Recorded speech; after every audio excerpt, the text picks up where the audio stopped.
It's hard to imagine a more idyllic scene. A family boat ride along the river on a beautiful midsummer morning. But this was disgraced entertainer Rolf Harris at the start of a journey that led to prison. He arrived at court with his daughter and niece. For once, his wife was absent.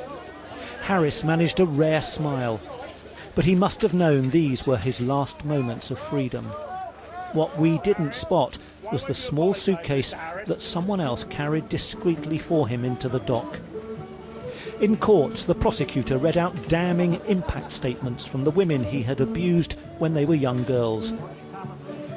The first was 7 when he indecently assaulted her. She wrote, "He used and abused me to such a degree that it made me feel worthless."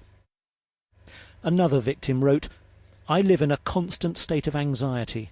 What Mr. Harris took from me was my very essence." A third victim wrote, "I carried what Rolf Harris did to me for most of my life. It took away my childhood." And the fourth victim, "He treated me like a toy that he had played with for his own pleasure." Outside court was a statement read on behalf of the brother of one victim. "In due time, my sister will eventually share her story and experiences through the proper channels with a view to helping other children who have suffered at the hands of adults, whether they are on the telly or sat beside them watching it.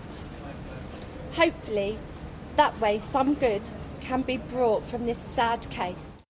The judge jailed Harris for 5 years and 9 months. He will serve half of that before he is freed automatically.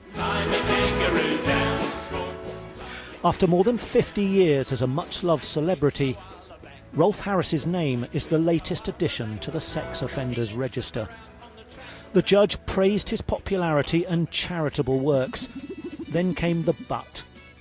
But the verdicts of the jury show that you were also a sex offender. In every case, the age gap between you and your victim was a very considerable one. You clearly got a thrill from committing the offences whilst others were present or nearby. The judge added, "You have shown no remorse for your crimes at all. Your reputation now lies in ruins. You have been stripped of your honours, but you have no one to blame but yourself." Throughout his trial, Harris showed barely a flicker of emotion. Today was the same. He may be feeling grateful that the judge didn't give him longer in prison. The Attorney General has already been asked to consider appealing for a tougher sentence. Harris's ride from court was rather less comfortable than his journey to it. And this time, he was very much on his own. Martin Brunt, Sky News at Southwark Crown Court.